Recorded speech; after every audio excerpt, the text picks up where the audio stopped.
Welcome to another iteration of the Final Scoop podcast. My name is Robert Schinetsky, the supplement engineer. Joining me are three of the four members of our international panel of experts, and Robert Samborsky of Apollon Nutrition, Lukasz, the game changer Rytkowski of Prometeus Intelligent Sports Technology, and Shane Smith of Stacked.com. We're missing one of our wingmen in TJ Gonen of Fitness Deal News. He's got some urgent, pressing business matters to attend to. At least that's what he told us. So we'll see if he can hop on the call midway through. He's been overrun with his new T-shirt. I mean, I bought mine. I think I forgot to plug it last week. I don't know if you saw it. Shirt. It looks awesome. It looked pretty cool. Yeah. So here we are, gentlemen. Another week, another shit show of news across the supplement news wire, as always. So we'll get to that in a minute. But I'd like to start with jumping into one of two main event topics for today. We will go with, there was a little bit of a brouhaha that kind of was started on the utility of proprietary blends in today's supplement market. I don't know if this is a topic we've discussed at length before. I know we've discussed it here and there. And I want to get your opinions on it. As do you see them having a place in the industry today? Do you buy the line that people are saying, well, we've formulated this, we don't want anybody stealing our stuff? Is it a way to mask underdosed ingredients? What are your thoughts? Are you okay with it? Do you ever see a good excuse to use one or a valid reason for using one? Let's start with Robbie, since he's a brand owner that does transparently dosed products. Well, my views about it. I don't have anything against people that are doing proprietary blends because, everybody's free to do whatever the fuck they want to do. But at the end of the day, for me personally, since I am doing a fully transparent formula on all our products, I believe that there is, not that there is no need for a proprietary blend. I don't even think the word need can be incorporated into this. And especially, certain things, like TJ says, labels are just labels. You can feel the effect of it, no doubt about it. But at the end of the day, for me personally, I know that fully transparent labels, there is no hiding. There is no hiding anything, no hiding the doses, no hiding the ingredients. I mean, you're pretty much right there. I know that the other podcasts that I've done before, I used to do contest preparations with athletes. And whenever we talked about food, it's always like you're going to have this many ounces of meat and, half a cup of rice or a cup of rice. So it's always very transparent, as you have to know exactly what goes into your body. So you can manipulate your calorie intake, et cetera, et cetera. Same goes for anabolic steroids. If you hire a coach, he will tell you exactly how much to take. I mean, that's essentially one of the reasons why you're paying him, for his knowledge. So he will tell you how much to take, how often to take, depends on the half-life, etc. The same goes for supplement industry. I think if you're a serious athlete, you have to know what goes into your body. I think that it's very, very important to know the exact doses, the exact products, ingredients. Also, don't forget, some of the athletes are drug tested, and we've seen where with proprietary blends you can get away with certain things, such as hiding, banned substances, and we've seen it before. Yoel Romero, one of the examples in UFC, failed a drug test with proprietary blend. I also think, we know very well some of the ingredients, we talked about the more obvious, like citrulline. We know that 3 to 10 grams of citrulline are essentially required to have optimal results. But when you see a proprietary blend and citrulline is in it, and then you see 3 grams, but within those 3 grams, there is citrulline, beta-alanine, and God knows what else. I mean, it doesn't take a genius to realize that you're being cheated. And obviously, I mean, that's just obvious that there is a serious saving on a formula, because you're not going to pay as much as you will pay for a fully transparent formula. When I tell certain people how much does it cost to make Hooligan or Assassin or one of those products that we make, they always go, especially those that know the deal, they go like, wow, this is like 2-3 times more expensive than an average pre-workout. So we're putting everything into it. I just found out yesterday from one of the store owners, we had a conversation, and he told me that a certain proprietary blend pre-workout that is an absolute garbage. It's garbage. I mean, you can tell, and there are actually complaints about it. and some people, as far as I know, even had adverse reactions. It was also claimed by some of the review channels that it seems like it's spiked with illegal substances. Again, I'm not accusing, and I'm not going to say the name, obviously, but when I found out that the wholesale cost of that product that contains like 5 grams, I think, or something like that serving is $28, I mean, my eyes lit up, and I couldn't believe, the ripoff. But then again, it sold for $50 or more, in retail. So to me, and I don't get into those arguments because obviously, people who are saying that proprietary blends are meant to protect the formula and stuff like that. All of us sitting here, we know that it's absolute complete bullshit. There is no such thing as protecting the formula. I see, Robert, I see your smirk. Obviously, it's an absolute bullshit. I think it's a scam. I think that proprietary blend, the main reason for them is that because they're very cost efficient and they're very cheap. And I think you can hide, dosages. And I think that's the only reason for their existence. They cheap, they're accessible, they obviously readily available. They cost a lot less. And that's my personal opinion. I don't think you can compare a fully transparent label with a proprietary blend, and nobody will ever be able to convince me otherwise. It's a strong belief, and I think anyone who knows how the supplement industry works will attest to it, with the same certainty that I just did. Lukasz? Yeah, you know what? I totally agree with Robert and what he said. To be honest, I was listening to a podcast this week. Seth Ferosi did with few of his guys, and they were mentioning, that every industry has bad people and good people, and it also involves supplement industry. You got like people that don't give a fuck about you and your body, and basically they're gonna produce a product that will be spiked, or maybe even have this proprietary blend. And to me, it's okay. It's if that's how they want to do business, then so be it. But as far as like me, I'm always like try to be 100% transparent, not only in business, but only with clients, with people, and how I behave and how I treat people. So to me, it matters a lot, to have this clear connection, and also to have this transparent in business. So from that point of view, I think it's really important, especially nowadays, and not only to have the GMP certified products, but also from the transparency point of view, that a customer can see what type of ingredients you're using in your products, what are the dosages, that plays a huge role, and I think that's a crucial factor, in this entire industry, because you can put on the product anything that you want. You can put like fake claims that it's gonna enhance your muscle by 300%, or like all kinds of shit.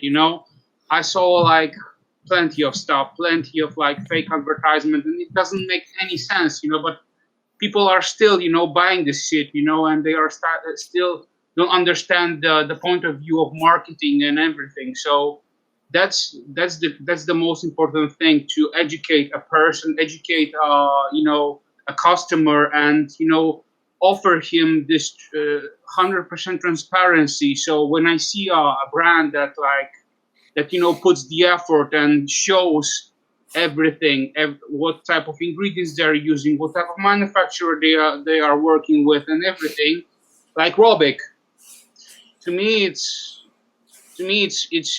really important, and I respect that, and I totally support that kind of behavior, that kind of business. So that's all. As a major distributor in Europe, does that affect whether you decide to bring a brand into your network? If they have proprietary blends, are you skeptical to bring them in, or do y'all have a rule that says we're not doing any proprietary blends, or is it more a function of demand and how much the consumers are wanting the product. Yeah, business is business. That's all. That's always been like that, and I think that it's gonna be the main factor, and it's gonna always play a big role. But I'm happy that my company and my CEO are like on top notch, and they are always trying to bring brands that are like they offer something different, something special, and also like they are transparent with not only with us but also with customers. So yeah, to us it's important to bring quality, not only like quantity, because everyone can like sell tons of shit. To us, what matters the most it's how how our customers gonna react to a brand that we're gonna import. And for example, that's why like we put a lot of emphasis into regulations, those kinds of things, because these are key factors. You're not gonna see in our SKUs or in our stock any product that is spiked or has some products that are illegal in Europe. It's not gonna happen. So. Do y'all do third-party testing on the products? Like, yes. do y'all will test a company's products before you decide to bring it into the lineup? Yes. And we also demand certificates. So yeah, it's a long process, for us. Cool. And I'm sorry not to interrupt, but you know what? One of the things that I just realized when we posted the formula of Hooligan a few days ago, Lukasz actually reached out on social media and gave respect to the formula. Now imagine if it was a proprietary blend formula. How the fuck would he know what's in it, how much in it? And I doubt that he would be able to give us a compliment, especially knowing how honest Lukasz is and straightforward. So that just says a lot too. And on another note, I just said, and Lukasz said, we have respect for people that are transparent. But let's be honest, there are also transparent formulas that are so shitty that I almost wish they would be a proprietary blend. Yeah, I'd agree with that. One other thing, Lukasz, are all products that are made in Europe, prop blends aren't allowed, are they? They have to, everything's got to be open label, don't they? No, they are allowed. Canada is open. Canada, okay, that's what I was thinking of. I knew somebody did. Or what about the United Kingdom? Does all of their stuff have to be open, or can they? No. Okay. Yeah, they're all about them blends over there. UK, Shane. UK is also less strict than other parts of Europe. Canada is the one that's. Yeah, Canada is very strict. It must have been what I was thinking of.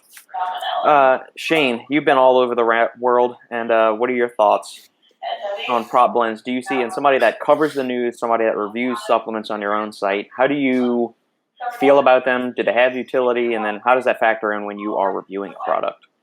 Well, I mean, like Robert said, the concept of it being, I guess, protecting the formula, that's not really like, I mean, it's not really, I understand it to some extent, but when you're talking about a blend of, say, creatine, citrulline, beta-alanine, I mean, shit, you could test that for less than $100. I mean, $1,000, and it would like tell you exactly what's in it. Yeah. So if your blend contains basic ingredients, then you're not really protecting it. It's not hard for a company to figure it out. It's really quite easy. If you get, the complex ingredients that are much harder to test and less accurate, I can understand that, but that's not really, So I actually quite like the. I don't mind either one. I mean, you see them all over the place. Like Robert said, you can get a fully transparent product, and then you can sort of kind of get a gauge on how good it is. But then you can get a fully transparent product that sucks ass. Like, I mean, I've seen products with like fully transparent gram of citrulline, like half a gram of beta-alanine. I'm like this. But the thing is, it's like it started out being like fully like open and honest, and it's like, oh, this is cool. You now know like. People are being educated on how much beta-alanine, how much this, and it slowly took a turn like a few years ago where I started seeing fully transparent that shouldn't have been fully transparent. And the catch is that the wave of things just being transparent took a sad turn where like consumers who knew what fully transparent was, but didn't know what dosages they were looking for, would have just looked at it and been like, cool, it's fully transparent, I'm in. Right? And it's much easier to convince someone that it's fully transparent than well dosed. So you catch the industry, show that could catch people off guard even when it was fully transparent. So in my mind, like, you can be shit both ways. You can be great both ways. Yeah. The only difference is, I think, is that you're going to be able to know how shit and how good it is if it's fully transparent. Right. I don't rule out for a product if it's got a blend in there, and I have the ability to gauge, I guess, if I see a blend and it's laid by creatine and it's like 4 grams, and I'm like, oh shit, this is not good. Yeah.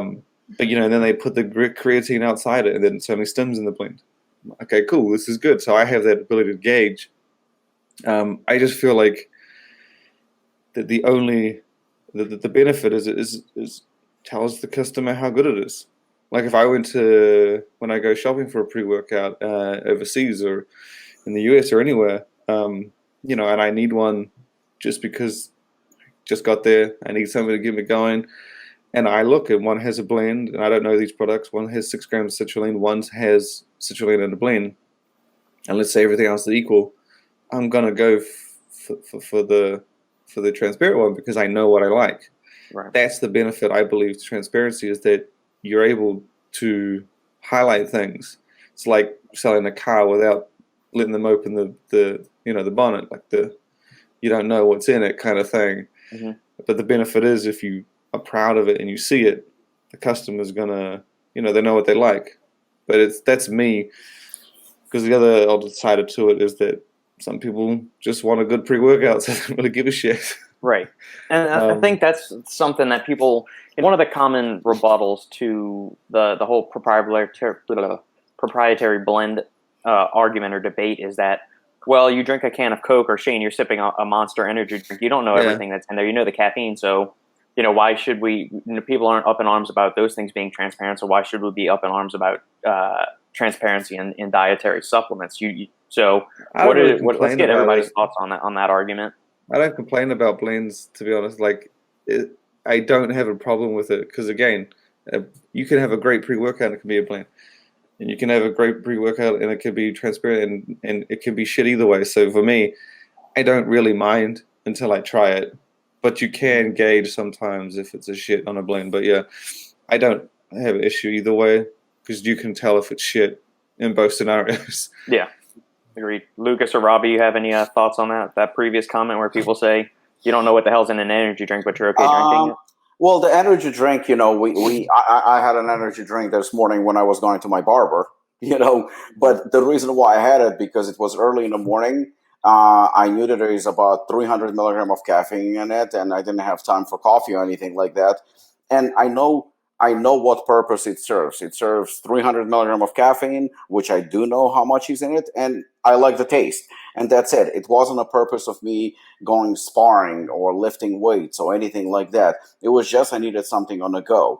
If I was to train, then it's a whole other aspect. Am I going to do conditioning training, and am I going to do endurance training? Am I going to be lifting weights and I want some pump ingredients? It's a whole different aspect. For me, energy drinks, I don't even know if I ever use them specifically for a pre-workout. I think I just have them. I have them specifically because I honestly like the taste. I like carbonated water. I like the flavor. And I don't even know, considering I am a coffee drinker, I have quite a bit of coffee throughout the day. I enjoy the taste. I don't think that caffeine hits me that hard that I go holy shit, you know what? I'm good to go. I think it's more like a placebo effect, more like a psychological effect. I just like the taste, and that's it. But saying that, if I had an energy drink that had a good amount of, I don't know, alpha GPC or tyrosine or something like that would help me with focus and concentration, I would definitely 100% go for it, no questions asked, especially if there is, good taste to it and stuff like that. It's just, honestly, we don't have those choices. The only thing we have in energy drinks is basically the variation of the amount of caffeine. We know it's usually it's 200 to, I don't know, 400 milligram of caffeine plus the taste. So, we all like either Bang or we like Crane or we like Monster. But when it comes to those drinks, let's face it, we don't take it because of that's my favorite. We don't drink it for performance effects. Shane wakes up in the morning on Saturdays to do this. He's not lifting weights. So specifically, he probably takes Monster to wake up and he enjoys the taste. That's it. I'm pretty sure that, I'm right about it. So I think the comparison between the energy drink and a transparent pre-workout, I don't think it has any merit, to be honest. Okay. Lukasz?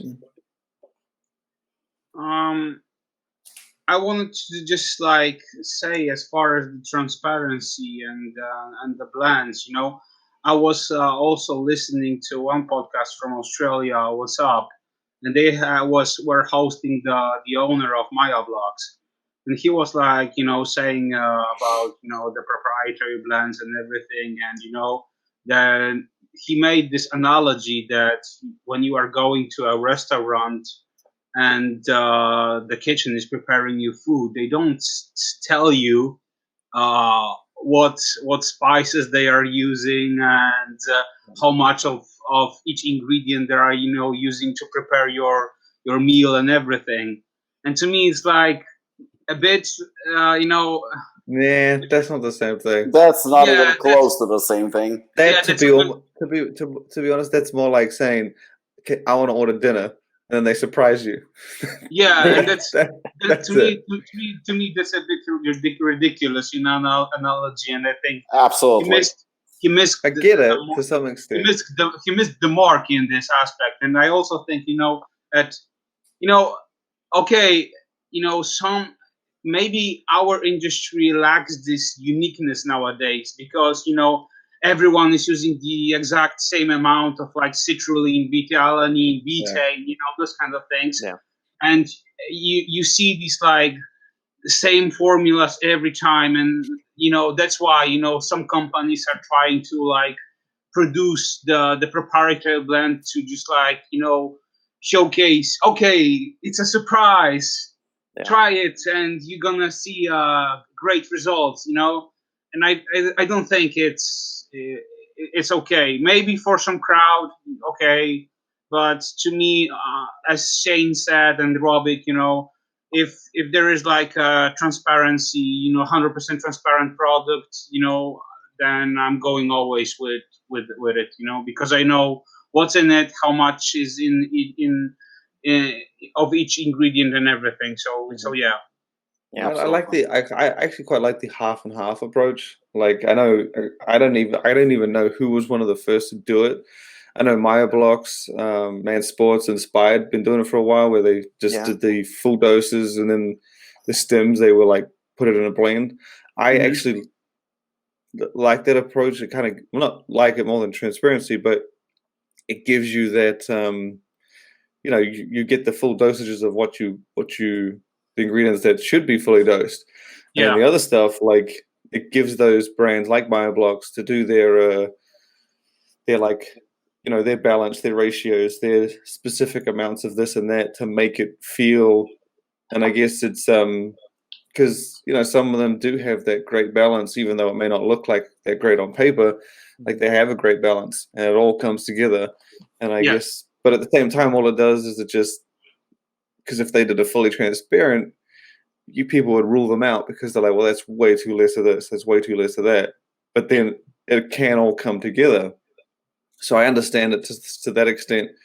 But then again, like I said, you still got those guys that just, take advantage of that process and just throw everything in there and say we're protecting it. And it's you can't really have I don't think you can have a synergistic amount of citrulline or shit like that. I need 950 milligrams of beta-alanine to work with the pico finish. It's not. I mean, the stems I understand because I do know that some of that can trump others, but the other stuff, So yeah, it's I don't mind a half and half as well, but this conversation could go on for ages. Yeah. Well, I think going back to the half and half. I mean, the original C4, or I mean, what C4 original is now, or even back a couple of years ago, that was always half and half. So I mean, they told you how much beta alanine was in there, how much citrulline or citrulline malate, how much arginine, AKG. And then the energy blend had it. You know, the caffeine was cloaked in there with the mucuna, whatever other kind of stuff they used to have in there. The formula's changed so much. I don't know what it is now, but you know, I would say this is that I've reviewed several, or probably damn near 100 pre-workouts in my time in the industry, and I've given positive marks to ones that have prop blends. I've given positive marks to pre-workouts that are transparently labeled. Same thing. I'm giving bad reviews to supplements that are open label and bad reviews to supplements that are prop blends. I've had one of my worst pre-workout experiences, both with a transparently labeled one and one that was proprietary blended for different reasons. One of them just made me fall asleep, and the other one made me feel like I was going to vomit or just have like cold shakes. And that's the only time I've ever had that reaction to a pre-workout before. From a formulator standpoint, I'm always, and just somebody that is an advocate for the consumer and trying to help somebody, I'm always championing the open label stuff, because I don't think there's much magic or art or science to supplement formulation. We know the effective dosages of the ingredients. I can understand the argument for cloaking the energy blend, kind of like Inspire does or MyoBlocks, and some other companies do. I understand that. It's just not something I'm ever going to do. And we don't necessarily know the perfectly balanced ratio of caffeine to urea gerensis to phenethylamine to isopropyl norepinephrine to yohimbine. We've never studied all of these stimulants together in the thing. So I mean, we know that 3 to 6 milligrams per kilogram of caffeine is effective. But what happens when you put that with some other kind of CNS stimulant like a yohimbine or alpha yohimbine or isopropyl norepinephrine, hygenamine, hordenine, any of these other ones? We don't know how that's going to actually work in the central nervous system. There's a few studies on caffeine and synephrine together, but for all the other stuff that we throw in a pre-workout, DMAA, DMHA, urea, we don't know. So I can understand that. And, if a company is willing to put in the time and actually go through multiple iterations of like doing their own homebrew testing of a stimulant blend, I can understand it. It's just not something that I'm gonna champion. I can understand it. I'm not gonna be 100% in favor of it. And at the same time, I was on a podcast with the guys at Performax Labs. They had me on there as a guest this past week, and Aaron, the owner, brought up a good point, and I guess that was kind of the jumping off point for this conversation we're having today. He said, well, in years past, because he said, I understand, obviously Performax doesn't use prop blends, but he said, I can understand why they do it, because he said, look at this, you'll have a company and they'll go through distribution and they'll get their product into a supplement retail store, like a brick and mortar. And then, say that company is open label and they're selling it for, whatever, 40 or 50 bucks. And there's going to be a certain markup that the retailer's going to do, and then the brand's going to have to eat some of that cost. And they said, let's say that they had this is their top selling pre-workout and they put in all this time and it's open label. What's to stop the store from releasing their own house brand and copying that exact same formula and selling it and undercutting the brand that they brought in, selling it for the exact same thing, $50, but it only costs them, $9 or $10 to make, where they're not having to pay that extra overhead costs of going through distribution in brick and mortar. So he said, that's where I could see a brand going with a prop blend for an energy blend, so they're not easily ripped off. And what do y'all think about that? That is circling back to what I said. You got in this industry good people and bad people. And you can test and just it can be the same with or without blends. They just test it and find it out themselves for less than $1,000, depending what's in it. It's not too difficult. I think actually, and I respect Performance and I respect Aaron, but I think disagree. And the reason why I disagree is, you can throw a bunch of shit into a prop blend and just put like 1,000 or 1,200 milligram of caffeine, and that blend's going to cost you close to nothing, maybe $3 or $4 or something like that. And you sell it to a consumer who is not very educated on the subject, and boom, you have a hot seller because everybody's going to say how hard it hits you. And we know some of those companies that do that practice. So the truth is that if a brick and mortar store actually wants to do it, there is literally no stopping them, whether it's a fully transparent formula or it's it's a prop blend.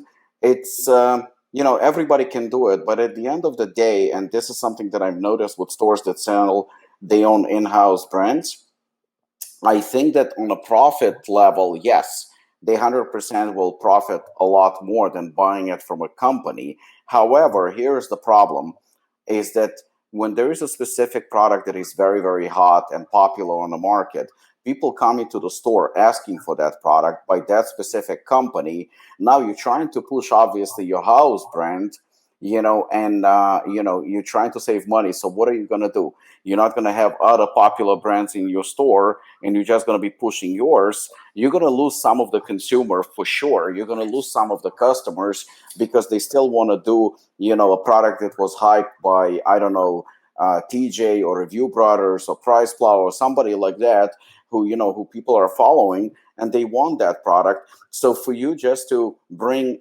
maybe you want to collaborate with another, with a certain company and release your own, I don't know, your own flavor. You want to invest into that. That I do understand. But the truth is, whether it's a prop blend or it's a fully transparent formula, there is no law against ripping off that formula. If it's you can just do it. So I don't think that it's a valid argument that you're protecting the formula so the brick and mortar store doesn't rip you off. The truth is anyone can start their own brand. Some of the companies will manufacture as little as 144 units of a product.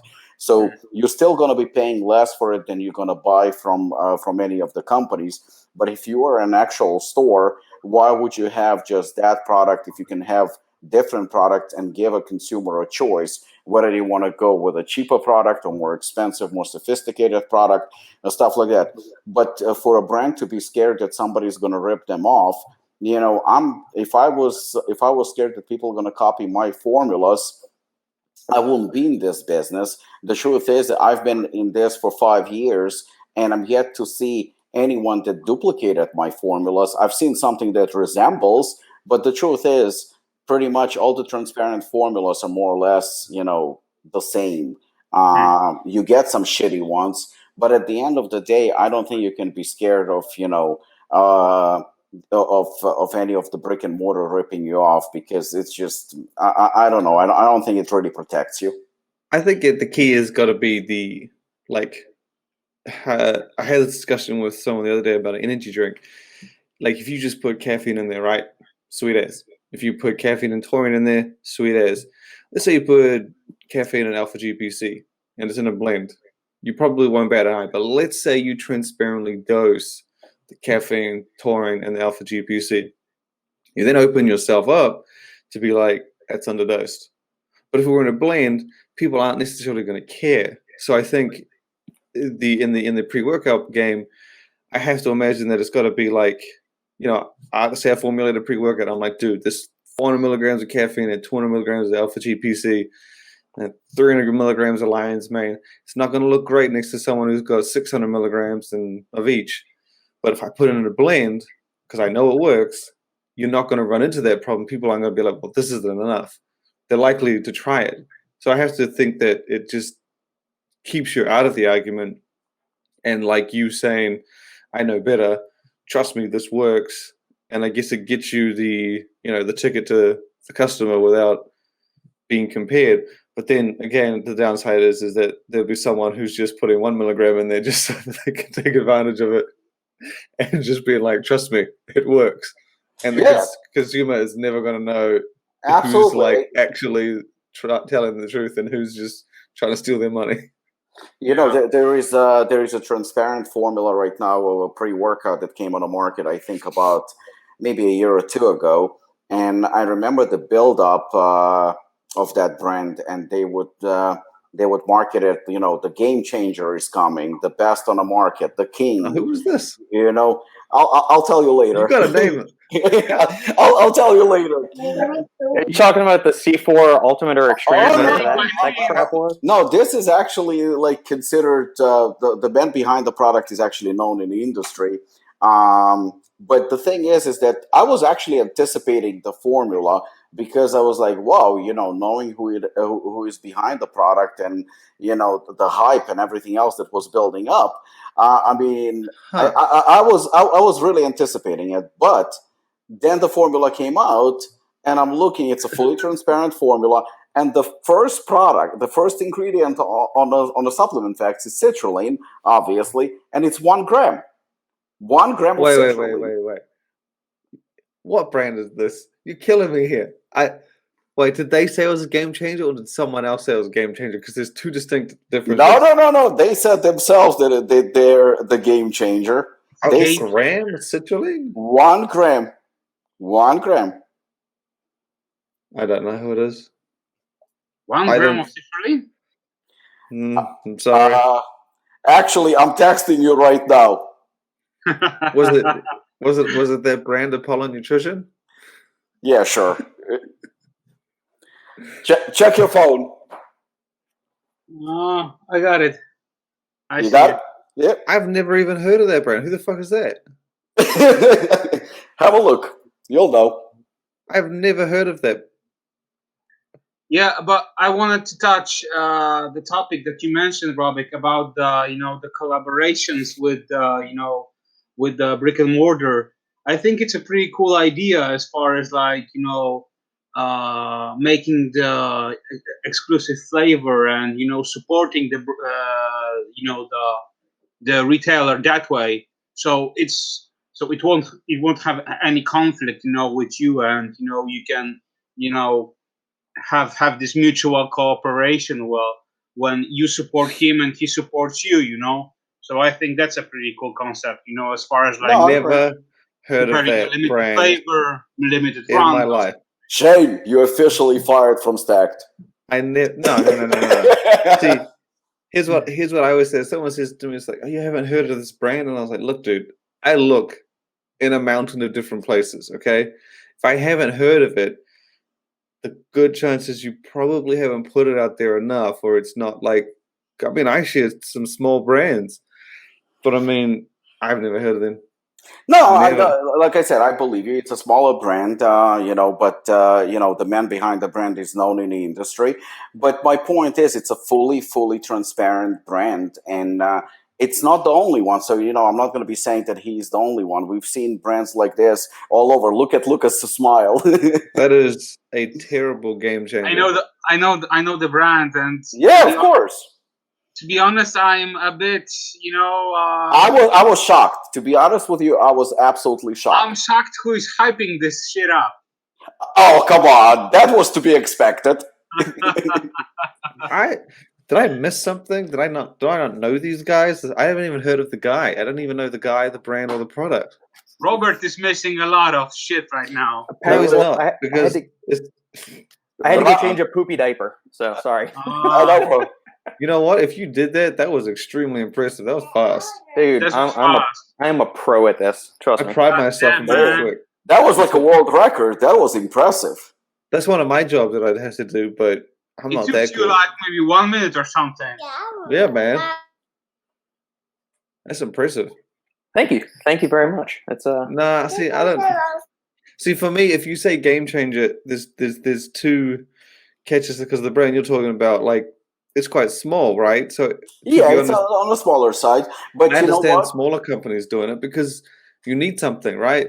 Like it's kind of it's kind of like the underdog saying, "I'm going to knock his ass out," right? He's got to do something to get some hype going. No one heard of him. But then if the bigger brands do it, it's a little bit different. But no, smaller brands I see do it all the time. But I guess that makes sense because you got to stand out. But I've never heard of those guys. I can honestly say I haven't heard of that guy or that brand. So have we've looks... moved over from proprietary blends now to the game changers? No, Yeah. they bought out this alleged game changer that was hyped. One brand. And I had never heard of it.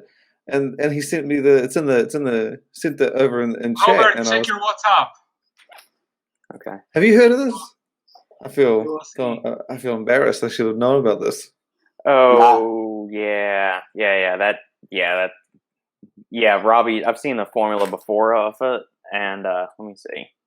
I don't want to be mean, but like if that person is a known formulator, like a really good one, and this was hyped as a game changer, I am glad that I hadn't heard of it because that Do you is. guys do you guys think that this term game changers is utilized a lot in our industry? Absolutely, Are you absolutely. serious? Yeah, it's Jesus like Christ! I hear that. I hear that more than I hear like building muscle. It's insane. Yeah, if I'm That's looking at why I put in I like my the name. in my nick. Yeah, the My game. my my my theory is that the person who says it the loudest is the least likely to actually be a game changer versus the Yeah, person who actually changes the game generally yeah, does it by accident or just does yeah. it of natural intentions.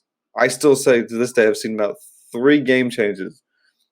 I always say that the product should speak by itself, and the hype will go with its with its transparency and everything. But in my personal life, I saw maybe 2 or 3 products that were like a game Yeah, changer, I've only seen and about one two or of three them, game one changers. one of them is to me is probably by far one of the best pre-workouts I've tried. Was Unstoppable from Dedicated Nutrition, the first version. See, I There wouldn't was, call that a game changer. to I, me, I, to I, me, to me, it was a game changer because it's like it changed a lot, especially in Europe markets and everything. I say to me the two flat out game changers are Jax. Like Oh yeah, I say this like to death. Like I when that thing came out, I had people asking me like, "Hey man, have you tried this pre workout?" And I was like, "Yeah." What the fuck are you taking it for? You didn't even go to the gym. And they're like, "Oh, I take it when I go out partying or clubbing." And I'm like, "Holy shit, this thing's like gone beyond the gym, right? No other product does that." Like, and it was insane. And like people can say these today, like, oh, this, these guys ripped me off. These guys ripped me off. No one ripped Jacked off more. No one has ripped off more than Jack. You had Jack was calling himself a concentrated pre-workout before the yeah, term even happened, and then yeah, it created an entire concentrated category that then led to high stim category that then led to, and we wouldn't have. I don't think we would probably have AMP or DMHA yeah, without DMAA. It yeah, paved the way for like people to hunt down these beastie stims. But yeah, outside of Jax, my other game changer, as much as I didn't like the pre-workout, I have to go. Jim Stefani was I agree. he yeah, was even though Mark Glazier has been doing transparency for like fucking decades, and Core has been doing transparency for a while. It yeah, was really like I hadn't seen like it was when Jim came out, then had to have been a few months later, I started seeing comments being like, this product doesn't have like 3.2 grams of beta alanine. This product doesn't have 6 grams of citrulline malate. And I'm like, why are these people being so specific with their dosages? And it was this culture that Jim had created. And it took me a while to hunt it down, but he not only went fully transparent, but he educated the shit out of his fans. And then they just went out and educated everyone. And even though he wasn't the first to do full transparency, he was the one that, because after pre-gym, everyone kind of came. You had Cage Muscle was after that. Nutrex came out with Outlift. It was like, again, much like how Jack hit the market, not as big, but when Jack hit the market and it had its followers and, other products similar, Jim paved the way for, I think, not necessarily paved the way, but just encouraged enough consumers to like force everybody else to do it. It was insane how it happened. yeah, Yeah, I guess that could bring up the next topic, or not the next topic, but progressing the conversation is what do we classify technically as game changing? Something that is personally game changing for you. So you tried this one pre-workout and it kind of unlocked this other thing, or it changed the way you viewed pre-workouts or what they could do for you, what they could be, or is it on more of a larger industry scale? Is that how we're going to reference a game changing pre-workout? Something that alters the course of the industry and the way people approach formulations, ingredient usage, design philosophy, label things like that. I mean, we could approach it from a few different vantage points. I think Lukasz, the game changer, should go first. Yeah, everything and above. I think from your personal perspective to to the entire thing.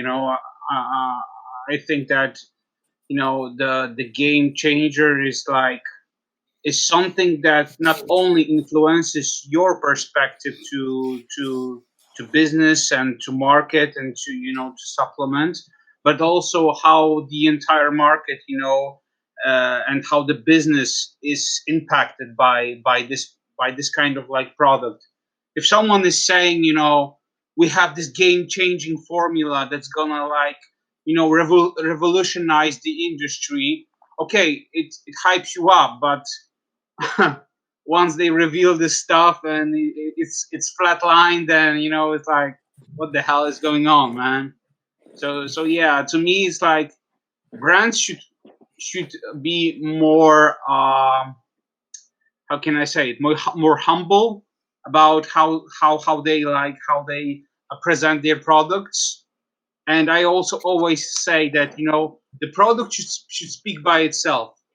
If the product is good, then people's gonna say, "Oh man, this product was amazing." And that's what Shane said about Jacked. That's what Jim did, and that's what many other products. I remember my first interaction with NO Explode, and I was like, "Whoa, what the hell is that?" And to me personally, I can also say it was a game changer. But is it was a game changer for the industry or not? It's my perspective.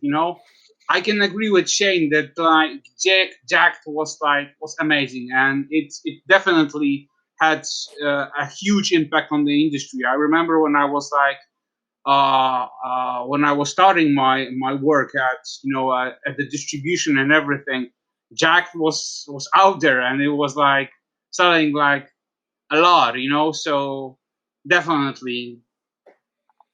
I think that when it comes to game changing, I think that it's the impact on the industry and a consumer in general. I don't think we can do a lot in terms of formulations because whatever's legal and whatever we know certain ingredients and what is the amount that is required to have a positive impact on either physique or performance. But going back, I think Phosphagen by EAS was a huge impact. It was just creatine basically, but the impact that it had on the industry was tremendous, and it definitely was a game changer in terms of how popular that product was and what impact it made on the whole industry. Then you can go and say arguably maybe NutraBio because with the whole transparency and stuff. But on the other hand, they were really, really small and very, very under the radar, and not many people actually heard about NutraBio up until only a few years ago. So that's the reason when it comes to transparency, I would have to agree with Shane. I think Jim Stepani, as much as I can stand the guy, he has to. I just don't like him. I mean, he looks like a fucking bad character from a Schindler's List or something like that. Like you can totally see him like a fucking Nazi beating up the Jews or something. Just the guy is ugly as fuck and not a very pleasant person either. Oh, but I'm just being honest. But we just lost all the viewers. I just lost my track of thought. Stop laughing. I'm trying to be serious. I mean, the guy is literally very unpleasant and very, very ugly. I mean, if they trying to fucking revamp the whole Nightmare on Elm Street, he could be Freddy Krueger and nobody would even fucking blink. I mean, he's perfect for it. Just lose a couple of pounds and that's it. But the reality is that I can't do it with you. Fuck. I mean, try to be serious. What do you mean try to be serious? But you started this shit with Freddy Krueger. He does look like him. I mean, it's not my fault he was born like that. Yeah, but his impact on the industry with transparency, nobody can deny it. I actually like his products. Thank God he doesn't put his picture on his labels, because otherwise that would be He does. Well, that's a game changer. On the backs. Well, I don't look from the back. Thank God. He's got that pose, if I'm not mistaken. Yeah, now try to imagine to put a hat on him, and you have Freddy Krueger. But the thing is that he did make a huge impact with transparency, and I think he deserves that credit. I do like his products. That's a game changer. Then you have Twin Lab when they used to have the whole diet fuel and ripped fuel with the ECA. That was a true game changer because everybody was on those products. They were very, very, very popular. Nobody can dispute Jacked because that fucking revolutionized the whole thing. Yeah. Whether we like it or hate it, transparency or a proprietary blend, everybody liked that product, and it made a tremendous difference. I think that our product, the Hooligan and Assassin, when we showed the label and everything, everybody was freaking out, even though we still are a small company, but maybe not on the same scale. But that produced, definitely a certain reaction from people, whether positive or negative. So I think the game changer, when Lukasz is right, the companies have to be a little bit more humble, and it's up to the consumer. And it's up to maybe honest review channels, not those who are getting paid, but those who are actually honest and they review products accurately to give that label of a game changer. But unfortunately, we have a situation right now where every other week, if not on a weekly basis, we have a product that comes out, revolutionized product, king of pre-workouts, game changer and all that. To be honest with you, as much as I do understand the marketing aspect and the advertising behind it, but I think you make yourself look like a complete dumbass when you're saying something like that. And and at the end of the day, we reveal the formula, and it looks exactly like the one that I just sent to you guys. And you cannot say that it's a game changer because, again, those that do know will call you on that and will say that you're a dumbass and it's false advertising, and at the end of the day, you're just embarrassing yourself. So, long live Freddy Krueger, because these products are definitely game changing. See, for me, game changer, that term, I take it extremely seriously, just because, like, to me, it's kind of like, say, record breaking. Like, that's a lot of people argue with me and they'll say, oh, this is definitely a game changer. You just don't understand. Oh, and yeah, I'm like, course. no, dude, it's just a game changer in your mind. And if your mind is as simple to call that a game changer, then shit, you see them every year. I've only seen, like I said, 2 game changers, I believe. And that would be Jacked and Jim Stoppani. And the thing is they actually did change the game. Like, transparency was around, but then everyone has gone full transparency. I could only think of maybe 2 brands who were fully transparent before Jim, and now almost everybody, if not half, are transparent. And like you can said, attribute that to Jim. Exactly. And nobody made the same impact on the industry like he did with the whole So transparency. he didn't do anything. Like, his pre-workout was, it wasn't fully transparent, so people could go copy it straight away. Like, it wasn't difficult to replicate it, and there wasn't. It wasn't the best pre-workout itself. That was just its lead product, pre-gym. It wasn't the most effective and hard-hitting pre-workout, but he did indeed change everything that followed. Same with Jack. Jack came out, hit the market. Like I said, if it wasn't for DMAA, we may not have gone looking for AMP citrated DMHA. If it wasn't for Jack, we may never have had high stem stuff, because that's what that was, concentrated high stem. And see, for me today, if you're going to say you're going to change the game, none of those guys said they were game changers when they came out. None. No. They all just thought that they were just doing what they were doing. They didn't call themselves game changers, but they were. To do it today, like when someone says, I got a game changing pre-workout, if there's anything familiar in that, then it's not. It's straight away. They say this is my game changing formula, and I'm like, look. I mean, even if you have 1 stem in there or 2 stems that I've never seen before, they aren't going to be game-changing, because Jack already changed the game when it came out with stems. So you're not doing anything different. You just give me another stem. Even if you give me a 40 grams of actives, It's not game changing. I've seen that. I've seen 30 grand. You're still building on what's already there. You need to be given a new foundation for something for me to call it. Even if you say like a game changing, I don't know, taste, or even game changing protein bar. Again, you're building on the format that's already established. Protein bar. You're already building on, like, taste can only be taken so far. I've tasted a good protein powder, but it's not game changing. Like, my taste can only be satisfied so much. So I couldn't predict a game changer. No one could. But if you come out and say it's a game changer, you better have something that I cannot even relate to anybody else, let alone attribute to anything else. It has to be, even when they say a new category or a game-changing category, like it's, I mean, I've seen, I don't even know how many people claim it. I can't even count.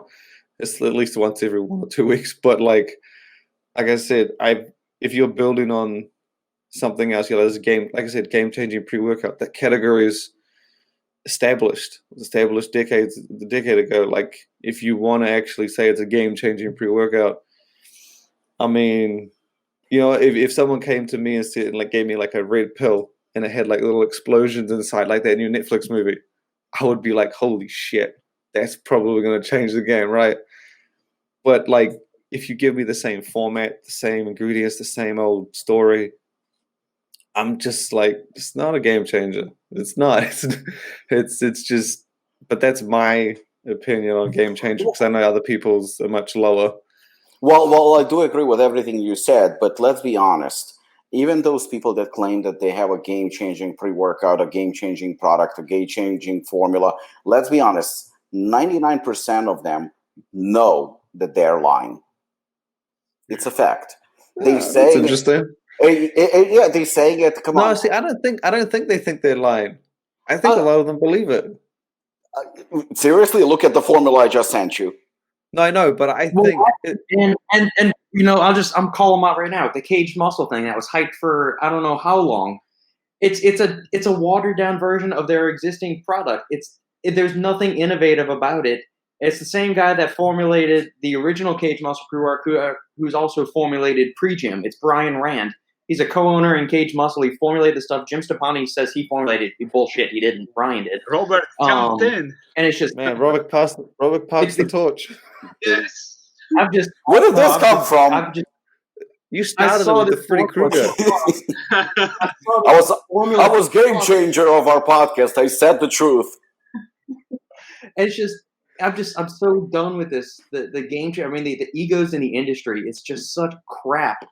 And you've got a watered down. You have 3.5 grams of citrulline. You've got 1.6 of beta alanine. That's going to do fuck all of nothing unless you're getting 3 or 4 grams throughout the rest with everything. And I just you got 188 milligrams of caffeine per scoop. Whoop-de fucking do. I mean, what is this for? Are we trying to say this is the athlete's energy drink now or something like PES reformulated a few years ago? I don't get maybe all and say it's a game changer. It's disingenuous, and you're trying to pull one over on the consumers in my mind. Well, that's exactly what I said. It's a lie. And we have people behind the brand that have been around for a long, long time. So essentially, what do? You come up with a formula. Let's forget whether it's a good formula or a bad formula. It's a formula. Mediocre. Let's go with mediocre. You come with mediocre formula. You call it a game changer. I mean, nobody can prevent you from saying that. Considering that you've been in the industry for a very, very long time, and obviously you know exactly what you're doing, you know exactly how much that formula will cost you, you know exactly, what is your target, and let's face it, it's profit. And on a formula like that, the profit is obviously very, very substantial. So you can take some of the money and, throw it into marketing, pay a certain channel that's going to say it's going to confirm that it's a game changing. Shane, I can't look at you anymore. That's it. I'm paying attention only to Lukasz. And you can pay somebody and say, like, you know what, guys, just confirm that this is a game changer. They will gladly do because they pay per review, and that's it. And you have a game changer, and a lot of people will fall for it. I can't do this no more. They know exactly what they're doing. They know exactly what they're doing. They know very well that it's not a game changer, because the game changer is, what Shane described. That's a game changer. And we don't have a lot of those. In the last couple of decades, we only had a few of them that are truly game changers. So, realistically speaking, you can say it's a game changer. You can pay either a channel, or you can pay, a sponsor athlete or whoever, or an influencer, to proclaim that, somebody who has 2 or 3 million followers, and boom, you have people who are not educated on the subject. They're going to try it. They're going to say that it's the best tasting pre-workout or whatever it is, and possibly tastes very, very good. And boom, you have a game changer. That's it. Yeah, and I guess I think that's my biggest issue is the hype surrounding it and calling it game changer. I mean, if you want to come out with a watered down formula of your original pre-workout and sell a more economical version, or a convenient version, sport version, whatever the hell you want to call it, that's fine. I mean, enough brands go, you've got the Mercedes-Benz formula, and then you've got like the Honda Civic formula, and that's fine. But I mean, don't try to hype it. Don't put lipstick on a pig and make it try to sound, great and beautiful and amazing and all this, otherworldliness. It's a mediocre formula it's got a decent dose of citrulline, and everything else is just kind of meh. I mean, that's. I think I've met enough brand owners and enough brands to know that while, like, it may not sound like a game changer, that some of these guys wholeheartedly believe in their brands. Yeah. Like, whether it's like, how to explain this? Like, I've met guys who say this is the best pre-workout in the world, right? That's the best pre-workout on the market, hands down. And they're good guys, and they're honest guys. And when I hear them, I'm like, it's not, but that's my opinion. And they'll say, no, it's the best. But then when you dig down into it, they'll be like, it's the best compliant. It's the best that's compliant in the US, that doesn't do anything gray. And then it's like, it's the best that's got studied doses, that doesn't do anything compliant, that's not anything gray, right? And then when you add all these constrictions in their heads, they're like, well, I can't use this ingredient, and I can't put too much of this ingredient, and I can't have this much. And then they say, it's the best compliant, non-gray, studied, within a good price range. And then you get down to the crux of it. You get down to the point that they're not saying it's a game changer or the world's best. It's what, in their head, their restrictions have in place. And then that's their view. They're like, this is the best pre-workout. But you're forgetting everything that's restricted them to make that decision. It has to cost under $10 and stuff. So they do believe it. I wholeheartedly think that they do believe it. Yeah. But on the outside, without all those restrictions, you're like, that's not the best pre-workout. That's not game changing. But when you look them in the eye and you listen to what they say, you look at them and you're like, holy shit, this dude actually seriously believes in it. Which, good on him. Well, Shane, I mean, this is probably a question for you, for all three of you, since, you have a platform and you've dealt with so many companies throughout the years. Robert is formulating products, and Lukasz, of course, deals with so many brands, bringing them to Europe. So my question to you as an athlete, I'm looking at it from this perspective, since we are talking about Kaged, and I'm not going to talk shit. I'm not going to, I'm not going to make fun of them or anything like that. Actually, like I said, I like the brand. Overall, it was always one of my favorite brands. But my question is as follows. The whole, the new pre-workout has an attachment called sport to it, right? There is a word associated with it that says sport. I mean, in my opinion, as an athlete, when it comes to athletes and sports, it's always the case of, athletes need to eat better because, they compete. Athletes need to take the best supplements, the best ingredients, properly dosed, et cetera, et cetera, et cetera.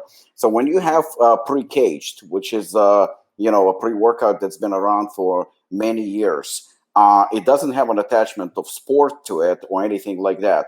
So we have Pre-Kaged, and then you have a watered down, as Robert put, Pre-Kaged that is watered down, has half of the ingredients, obviously cost less, obviously inferior product to the original Pre-Kaged. I mean, and again, I'm not talking shit. These are just facts. So you have an attachment of sport to it. Is this product intended for athletes? Because if it is intended for athletes, Now, what are we saying here? That athletes need inferior product? Because if this is an pre-workout for athletes associated with the word sport, then what is pre-caged for? Because to me, it looks like pre-caged is more accurately for athletes and for sports, and this one is a little bit more, I don't know, not to offend anyone, but I would call it more mainstream or average or mediocre. That would be the word. So essentially, the word sport associated with this particular product, I don't quite understand where is the logic behind it, and maybe you can answer that question, because seriously, I don't get it. Yeah, I don't understand either, because the original pre-caged formula is already Informed Church certified, so which means it's already okay for athletes. It's banned substance free. So why are we coming out with, caged muscle weak sauce edition? I just don't understand the advertisement, and how they are trying to marketing this stuff, because as you guys said, and the original pre-caged formula is, It's to be decent. honest, It's decent.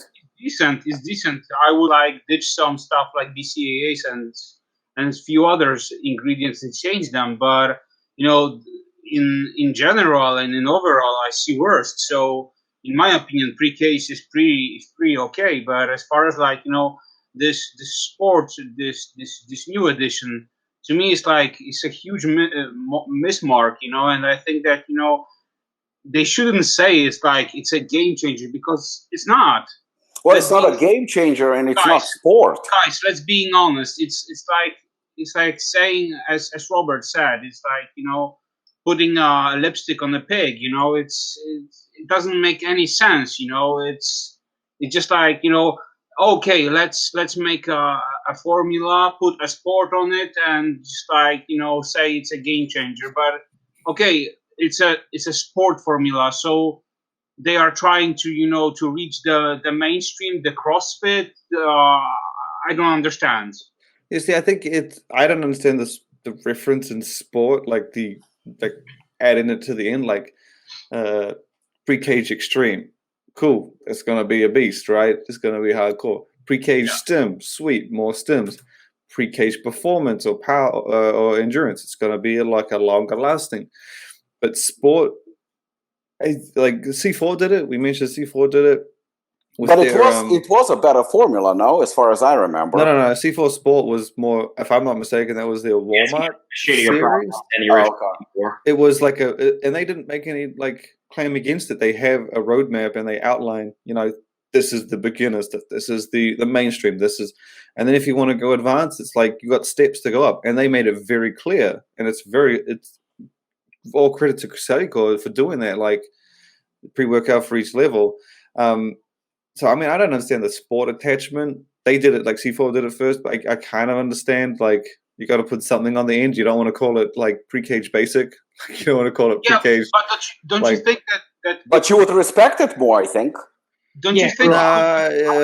We don't call it, because basically Cellucor C4 Sport, it's the diet soda of pre-workouts. I mean, it's the light version. Yeah, but they don't market it as such. They make it, they give you the price point. They're it's cheap, it's very cost effective, and they highlight that. And if you ask them, hey, C4 Sport's not good enough, try C4 Extreme. Well, that's not good enough. And so they got those building blocks, whereas pre-caged. Yeah.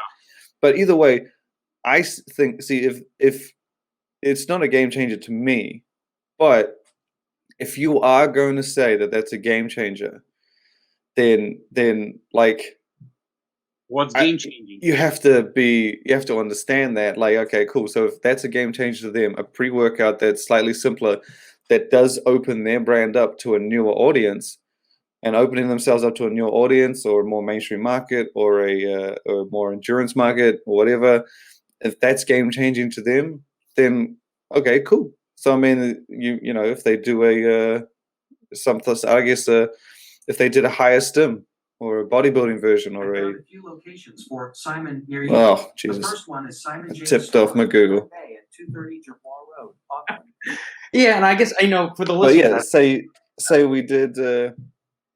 Say you did these different versions to open yourself up to new markets. That is kind of game changing. I understand that to some extent, but yeah, it's like that. I guess that's just your standard for game changing. I mean, and if that's the case, then all the power to them. It's not a game changer to me. As I mentioned in our post on Pre-Kaged Sport, it wasn't what I expected. It's not what I think a game changer is going to be. But I Shane, guess Shane, but don't you think that this edition is gonna help them, or they're gonna lose more audience? What do you think? I think mainstream wise, it would probably help them. I think, like, if there are, whether you think it or not, there are probably people out there that think Pre-Kaged is hard hitting. There's probably people that think it's too intense. And if it's a more cost effective pre-workout, as I suspect, it's got the same amount of servings. If it's more cost effective than the original Pre-Kaged, then yeah. If you're a newcomer to supplements and you stumble across Chris Gethin and Caged, and then you see it's like, oh, okay, so this is actually a beginner's pre-workout. So you're like, holy shit, that's tailored to me, right? And you don't want to invest in Pre-Kaged, which is not a cost-effective product. I mean, it's not expensive, but it's not cheap. You now got an entry point. So I can't imagine it hurting them. I mean, as much as we're saying it's not a game changer, like I said, game changer. The term game changer is subjective, but I don't imagine it hurting them. I think it's just how they marketed it and hyped it wasn't for me. I didn't think you should be calling it a game changer. I don't think they changed the game, but they definitely have a solid addition to their lineup. Like I said, maybe we go from here, Pre-Kaged Sport, Pre-Kaged, and we get Pre-Kaged Dynasty, Pre-Kaged Ultimate. Maybe we get a better version, like a super intense version for us. But I think my only disagreement with it is how heavy they market it as a game changer, and how it is essentially just Pre-Kaged with the add electrolytes, the Aquaman, the Himalayan sea salt, and a few of the other ones missing from the original. Yeah. It's just, that's the only issue I had with it. Because if this comes out at $20 a bottle, $25 a bottle, shit, good on them. That's a great beginner's entry pre-workout, just like C4 Sport. Yeah, and I would agree. I mean, and I don't want this for the listeners out there to come across like we're bashing on Chris. We think less of him or anything. He was gracious enough to come out. He's got a much bigger following than I do. He's much more well known than I am. He doesn't care about us. He was gracious enough to come on the podcast with me and spend hour and a half of his time discussing the brand and his history in the industry. So I'm very thankful for that. Our issue with this is the way that the whole, and like Shane, you wrapped it up very well, is that the product was overhyped and we were very underwhelmed by the formula. It's great for a beginner pre-workout, like you said, but it's not changing anything. It's not a game changer in any sense of the form. We've seen these light versions of pre-workouts of companies' flagship products before, and I also don't like the connotation of sport as being like the weak version of a pre-workout, because that just by definition is giving a negative connotation to sports and athletics in general. So every time we see something that's sport, that means, oh, well, we don't want something too intense. We're going to pixie dust some caffeine in. We might give you a little decent amount of beta-alanine or citrulline, but I don't like the connotation. And obviously, all the people that don't know about supplements or don't know the effective dosages of ingredients are going to be wooed because they see sport and they're thinking, oh, this is going to make me perform better. When in actuality, it's a worse version of a company's flagship or their premium pre-workout. Well, I think the main problem is that I don't think that we necessarily have a problem with Kaged. I don't think we even I don't think we're talking shit about the brand. It's not that. We are criticizing it, but I think we're criticizing only the two aspects of it. The two aspects would be, number one, it's not a game changer. So we obviously have a problem with that statement. And number two, the sport. I think if you take away the claim of a game changer and you take away the word sport, then whatever that pre-workout is like Shane said, maybe it's not for him, maybe it's not for me, but you know what, maybe it's for somebody else. There are people who want Assassin, there are people who want Performix, and there are people who want Cellucor C4. There is a market for everybody out there, and it's not up to us to decide what other people are using. It's up to them. It's just, I think, the whole misleading the consumer and saying things that don't exactly align with what the product represents.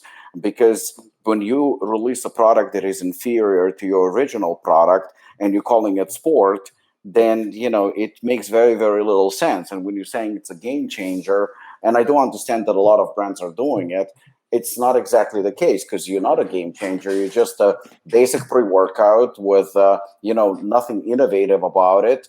You decided with the ingredients, you decided with dosages, the design, the flavors, and all that, but none of those aspects scream a game changer. And I think those are the only two problems. There are far worse products on the market. I mean, there are a shitload of horrible products on the market that we could criticize, from now till 21.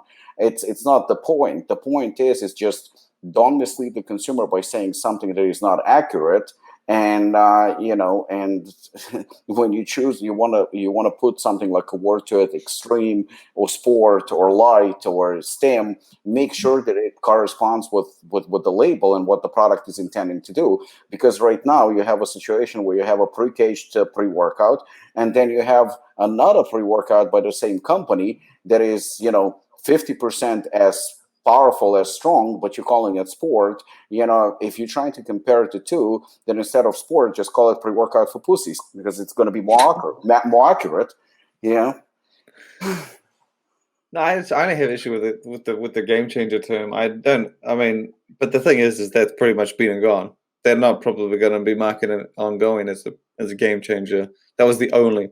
I don't have too much of a problem with the name, purely because I've seen pre-workouts that are called extreme, which are far from it.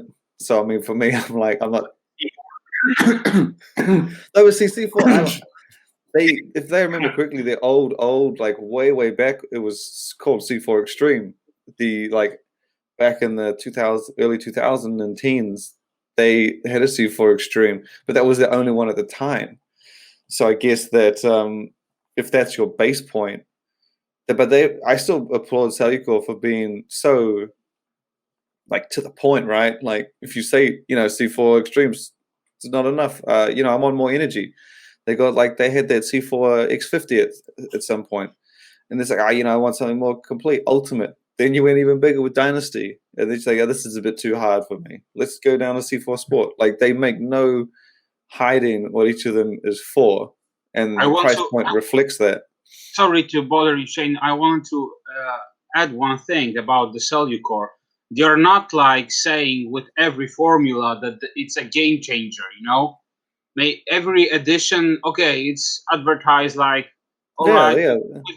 got C4 Original, we've got C4 Ultimate, we've got C4 Extreme, those kinds of things. But they are not saying, all right, this is game changer, this is game changer, that is game changer. No. It's not like that, So to me, it's Cellucor is doing it the right way. The marketing is on the right track, because they are not doing this. Well, it's just clear. Yeah, exactly. It's clear. It's to the point. And I mean, I'm just hoping that the pre-caged sport difference is reflected in the price. If it's $39.99, the same price as the regular one, I'm out. I don't know what the bottom one. I really can't imagine this being the same price.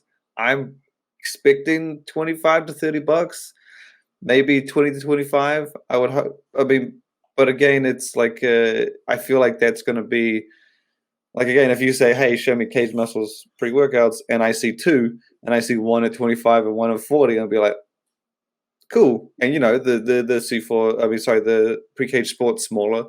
Pre-cage is big. I'm going to be able to figure it out pretty quickly. Let's go up a level. This is the start. This is the finish. And I don't think they're doing a good job they'll probably do a good job at marketing that and distinguishing the difference.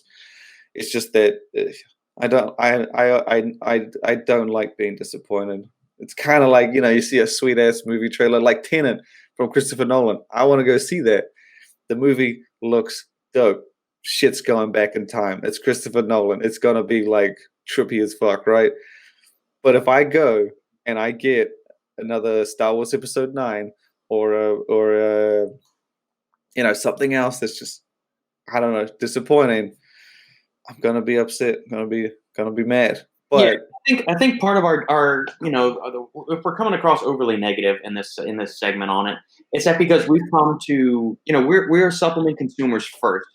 First and foremost. I was excited. we've come to enjoy and look forward to new releases and stuff like that. And so when there's hype built up around something and then it leaves you, completely void or severely disappointed, you've got to expect that kind of a backlash. The same thing, like you said, Shane, with movies.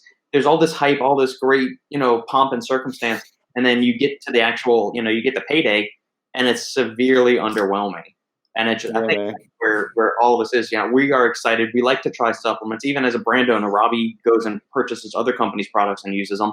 We like to try new supplements, okay, and we get excited when there might potentially be innovation in the industry. And then when it comes up, negative or comes up very underwhelming, we're severely disappointed. And that's, I think, why I end up getting pretty irritated about new ingredients that come to the market, because they're hyped up from all these ingredient manufacturing houses as the next great thing. And when you get into the research and you look at it, it always comes up, being, a fraction of what it's actually hyped to be. But then you got to think about, like, it comes full circle, because, like, if they didn't hype it, would we have cared or would we have noticed, kind of thing? Right. So it does come, like, it had you. Sometimes you may need the exaggeration, because while that ingredient, you're like, oh my God, that ingredient sounds amazing. The research isn't that great. But would you have heard of the ingredient in the first place? So, I mean, it's I like the Hooligan V5. Like, not because Robert's here, just forget he's here.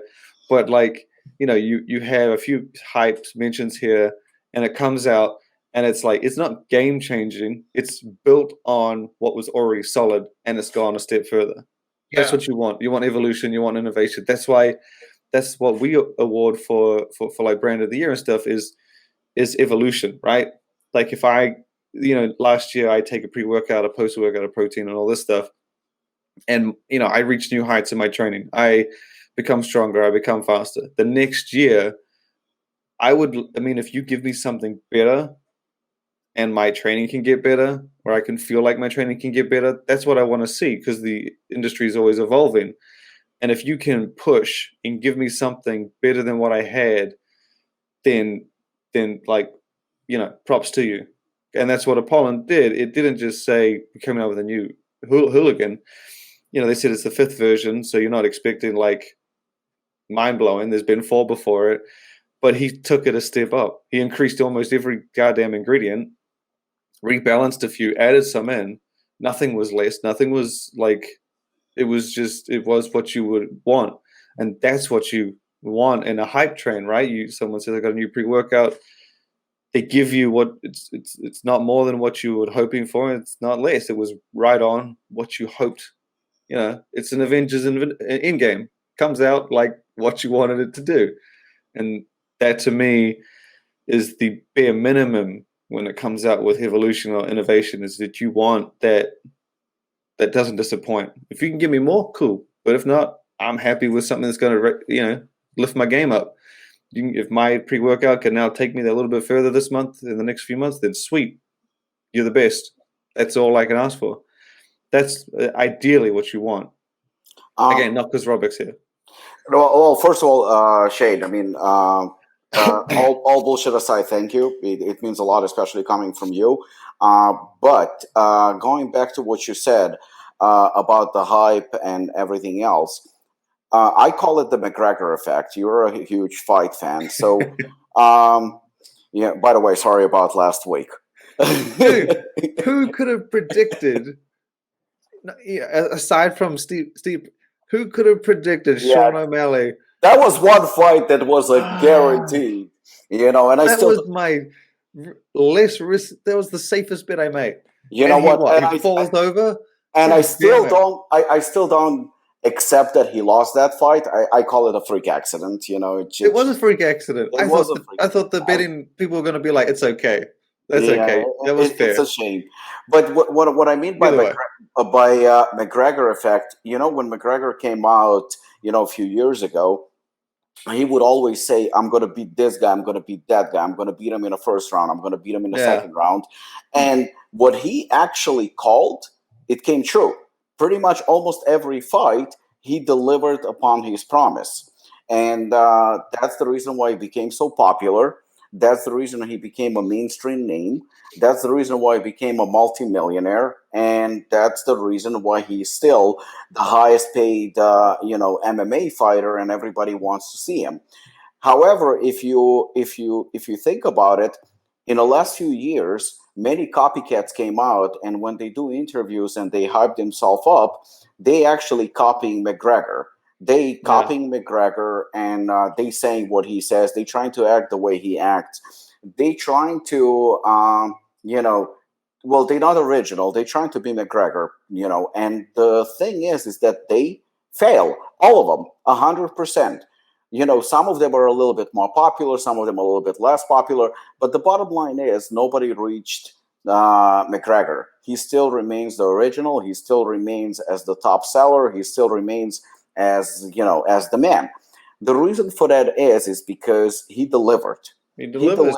He delivered, even in his losses, he was humble in his defeat. He always gave credit.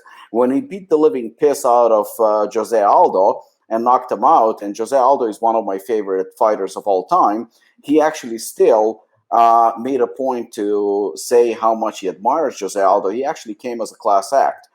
And the thing is that if you're going to say that your pre-workout is coming out in a month or 2 months, and you're trying to hype it up, and I do understand that wholeheartedly. I understand that you're trying to create marketing. You and I talked a lot about the fact, before Hooligan, you saw the formula, I think 2 or 3 months ago, and I picked your brain a lot, and we discussed a lot of things because I was trying to do it the right way to build it up. Now, to me, ultimately, even when I used to fight, I would never say I'm going to beat this guy's ass, I'm going to win, because to me, I would be utterly embarrassed if I would say something like that and then would get my ass kicked. I was always afraid that it's going to come full circle and bite me in the ass, and I'm going to look like a fool. So when Hooligan was coming out, if you recall seeing few posts that we made, I made sure to say that this is not a stronger version. Actually, I made a point of saying it. Robert helped me with the formula. By the way, Robert, thank you again. It was a point of making it a better formula and building upon what we had. So, maybe a little bit more pump, we achieved that. Maybe a little bit more focus, we achieved that. But to build on what we did, and that was the main focus on what we were trying to do, because I knew once the formula is revealed, once people tried the product, if it's not going to deliver better than the previous one, then what was the point of releasing it?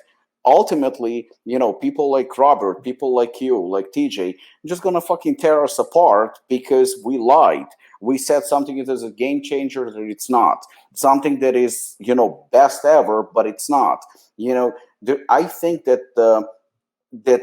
that brands are hurting themselves. I really do believe so, by making claims that are not true. You can make it. You can say, it's a best tasting, or it's a better tasting, or you have a new flavor, or you added a new ingredient. But the thing is, if you're going to make claims that are absolutely not true, then you have a McGregor effect. What other fighters are doing, they trying to predict that they're going to destroy somebody. And then, when they lose, what do they usually look embarrassed. They look like, they making an excuse. Oh, you know what? My uncle was in a hospital and I couldn't give it a full training camp. Or, I got hurt, or my girlfriend cheated on me, or my head was not in there. You're trying to make an excuse, but why would you, if you wouldn't hype yourself up and say how you're going to destroy the guy in the first round, and you're going to kill him, and you're going to knock him out, and all that, if you would just say, I train real hard for it, I'm going to do my absolutely best, good luck to my opponent, and then once you deliver, once you win, you look just so much better. I understand that it worked for McGregor, but you're not a fucking McGregor. Every pre-workout is not, it's not jacked. Every brand is not Jim Stepani. Don't try to be like others, and don't try to make stupid claims, and don't say that you're trying to protect your formula by putting in a proprietary blend. If you made a decision to put in a proprietary blend, well, hopefully it's actually a good product that people are going to feel, and they're going to give you the props. But don't make those claims, because at the end of the day, I fully believe it's going to hurt your brand. It's going to hurt your reputation. And at the end of the day, McGregor is still going to remain McGregor, and Jim Stepani is still going to remain Jim Stepani. And you're not going to be them. You're going to be you. So do you. Be the best you can be. You actually did make an interesting point there when you said when you make the promise and then you don't deliver, it's a good point, because now the next time he says game changer, it's probably not going to be as hyped, or I'm probably going to be like, oh, okay, like kind of missed the boat. Well, I mean, this, like I said, this is probably a game changer for them if they think is a game changer, because they know the formula, they knew the product, they weren't waiting for the fight to play out. They knew it was, they already know what was in it. So if this is a game changer for them, then all the more to it. Cool. The next time we see another version or a sport version, it might be a game changer, like intra-caged or recaged sport, intra-caged sport. Maybe those will be game changer in their minds as well with the same circumstances. But it's just not a game changer to me or by us, by the sound of things. But yeah, you make a good point, because at least now we know what game changer is to them. Like again, if Robert says game changer, because I don't think you've probably said it before, but if you said game changer, it'd be very different to, I guess, what Cage Muscle would say is a game changer. So yeah, I guess it's just like you said, it's they made the claim, they put it out there. Wasn't a game changer for me, so I guess I know next time they say it, I won't be hoping for my terms of a game changer, if that makes sense. Yeah. You're on mute, Robert. Unmute, Robert. There we go. I said I think we successfully beat that topic to snot and drove that through the ground. It was and all good the way that down to TJ China. wasn't here, I think. Yeah, probably so. I can only imagine what he would have said about the prop blends and the game changer debate. So yeah, I guess if it was a week that TJ was going to miss, it's probably a good one. I just want to say two things. I just want to congratulate Robic, because he did an amazing job with the release and everything. And huge props to you and your team on this release, and being wise, because you did an extremely job as far as the marketing. And I think that you showcased the product, and with the proper marketing and proper approach, basically you said, there you go, guys.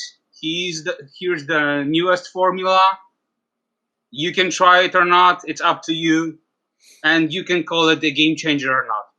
Well, thank you, Lukasz. I appreciate it. But again, I wanna emphasize this because damn, I'm causing a lot of problems during this podcast.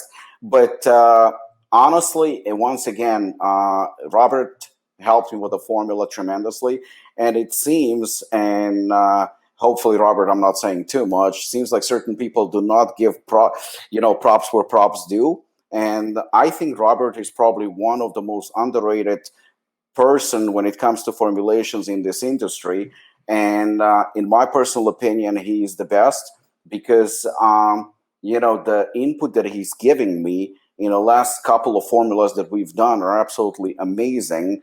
And to see Robert being absolutely disrespected by some of the peers is mind-boggling. And I don't agree with it. I can't keep quiet, because I think it's absolutely embarrassing, and those who are doing it should be ashamed of themselves. Something? Yes, you did. I will definitely make Jesus sure to Christ. This is the pre-workout. Now I missed this. Shane, we missed a lot. I cannot say it, because I think I threw Robert under the bus already quite a bit. So message me. I will. I'm messaging you more than we are talking during podcast. I need context. Yeah, I will send it to you. The bottom line is that Robert formulating products not just for Apollon, because he's helped me tremendously, but also other companies, and to see him not getting the respect and the credit that he deserves is absolutely disgusting. And if those who are going to watch this going to get upset with me, please reach out to me. I'll be more than happy to debate you. I'll be more than happy to go with you live on any podcast and absolutely fucking destroy you if you dare to. But the thing this is a McGregor. This is a McGregor. I don't lose. I only speak facts. So since others are not going to publicly do it, I'm going to do it publicly. And I want to thank Robert for his huge involvement in a formulation of Hooligan 5, which I think is a game changer, But seriously, Thank you, guys. I really appreciate all the kind words that you've given me. And Robert, I could have done it without you. Thanks a lot, man. It's an honor, Robbie. I'm happy to be able to be a part of the team with Apollon and help you guys out. To be asked to give input on anybody's formulas, whether I'm given credit for it or not, is it's an honor, and that's kind of why I got into this industry, is to have my finger on the pulse and be one that's affecting change and helping release quality products. So the fact that you've given me that opportunity and that outlet, it means the world to me, man. So thank you. Absolutely. We're going to do more together, guaranteed. Shane, check your phone. Well, yeah, I'll just say it now, Robbie. We got a joint formula. We got a badass joint formula coming out soon. So I'll just tell that to everybody now.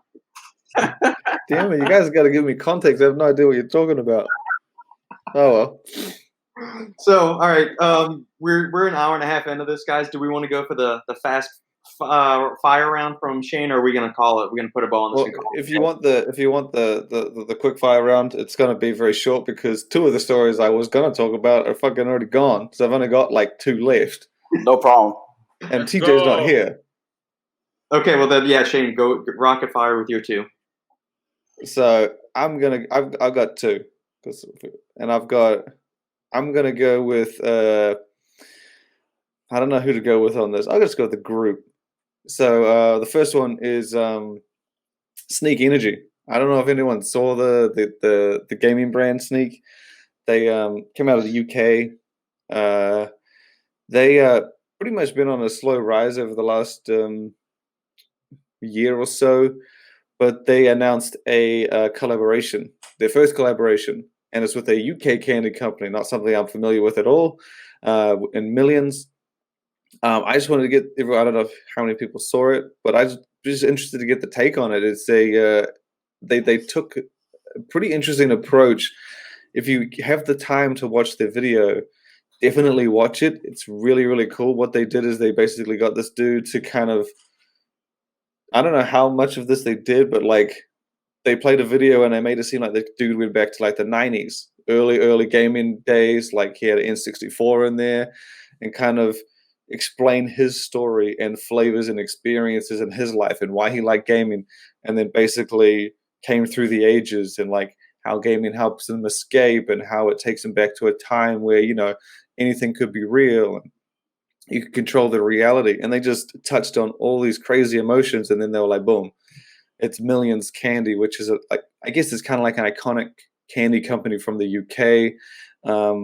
And they've partnered with them for two flavors. One's bubblegum, one's strawberry.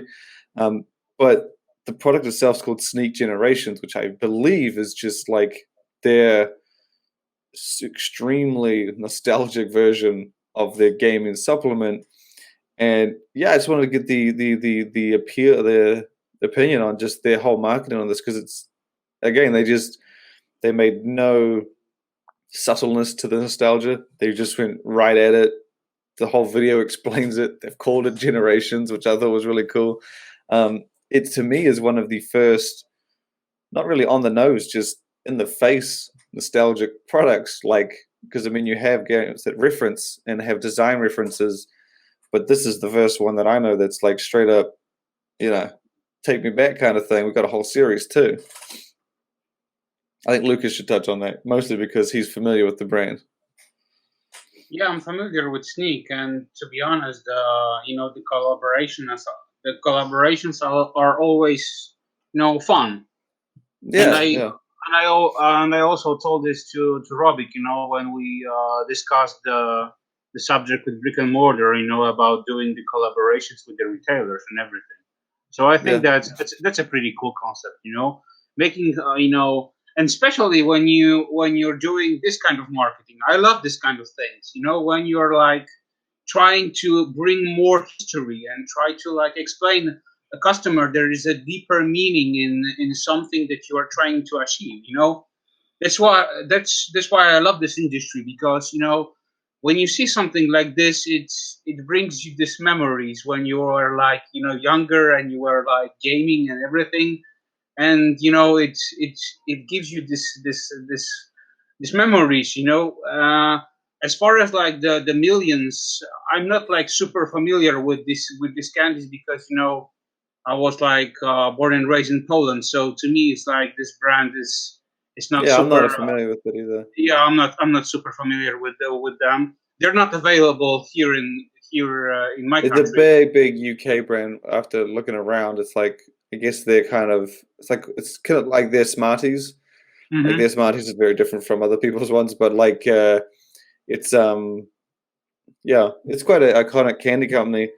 I just think it's well worth checking out the marketing video they did for this. And if you can just go to their Instagram and just watch each of their videos, Yeah, I'm it gonna was definitely. just it was I'm really cool definitely to gonna watch. check. I'm gonna definitely check the video because I didn't. I only read the post. I didn't check the entire story and. There's the a video in there. It's just Yeah, this. yeah. I I've hadn't not seen it. seen I hadn't seen marketing like this in supplements. It's almost the marketing that you get for like an Xbox game or a console. It's not like you don't see this anymore in the industry. Like that, in fact, if TJ was here, he'd love it. They told a Yeah. story in 1 week, and they did it, and they nailed it. And the product is the result of their story. I thought it was well worth checking out. The second story I have. Is it a game-changing ad? You know what? I would say it's not a game-changing ad, but it's like it for a company of this size to do something on this scale. Definitely It's not game-changing, but it's like, it's like, what the fuck are you other guys doing, right? Like seriously. Yeah. Now, Like, Shane, to are do they that.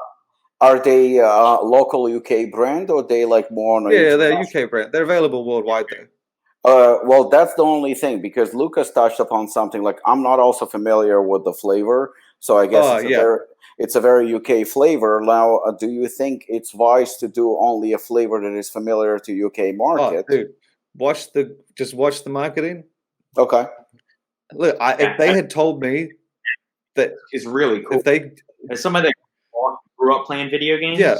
I mean, stopped around PlayStation 2 is when I stopped, so they've got a few systems in there past when I did. Yeah. But I mean, I really like the video. It's The definitely thing is nostalgic. that I don't know who Millions is, right? Like I was very unfamiliar when I watched the video, but I knew exactly what Millions was when I got to the end. If you just showed me the tub and said Millions sneak, I'd be like, okay, whatever. It's like some fancy whatever. But then when I watched the video, I'm like, well, this has to be an iconic candy from the 90s because this is exactly what the video told in a 2-minute story that it goes for. It gets the message across. And it was really, really cool to see. Again, I haven't seen something like this where they tell a story where they take you, instead of a guy standing there telling you about each of his ingredients, they tell you the story, they tell you the feeling and the emotions they're trying to capture, and they just nail it. Which, again, is not something you see, or I've seen in the supplement industry for shit. I can't even recall. It's been too long. But the next story I have, again, you took my good one away from me. The other one was Apollon's Hooligan, but since we already nailed that, the other one is Lukasz in it. It's another European brand. The guys who make Not for Pussy, which is, for those unfamiliar, is the name of BPS Pharma's pre-workout. # Not for Pussy. Yeah. They came out with a product this week. It is like a chip snack, a bag of protein chips. However, it is made with chicken breast. Yeah. Now, the only other ingredients in this is like salt and pepper and chicken breast. Yeah. So it's primarily chicken breast. And this one, I was like, I looked at it. The guy messaged me. He says, we got protein chips coming on Sunday. And I was like, sweet. And then he messaged me the picture. He's like, it's chicken. And I'm like, wait, what the fuck? He's like, yeah, it's made from real chicken breast. Yeah. And it is legit made from meat. I don't know the process. And I don't know how it's going to taste. But if you look at the ingredients, it's like chicken breast. And then like salt is the next ingredient. Well, that sounds to me like a game changer. It's a dehydrated meat. And yeah, I know. I understand it. But I just... all I have in my head is like thin slices of raw chicken meat, and I'm like, and he's put that in a bag, and like obviously cooked it and turned it into crispy chips. Yeah, I'm just like, what? Lukasz is sitting here like, oh yeah, that makes sense. It's normal. For me, I'm like, I know. I'm not surprised because I'm familiar with that kind of product. It's like 1 or 2 years ago. A brand from here, from Poland, release that kind of product. So it's available on the market already. I can send you the picture. Never saw it in the sports nutrition space ever. Seriously. What do you mean seriously? Who else does it in the sports space? It's a normal thing. It's not a normal thing, It's Lucas. like It is not a normal thing.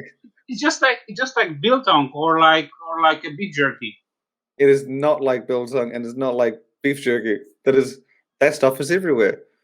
Yeah. Thin, crispy potato chips that are actually chicken is not everywhere. Now, That is not normal. are they packaged also in a bag like potato chips? They're Yeah. packaged in just like in a bag. And biltong's chewy as It's like shit. a normal chip. These are crispy, like almost like air pop kind of chippy air fried chips.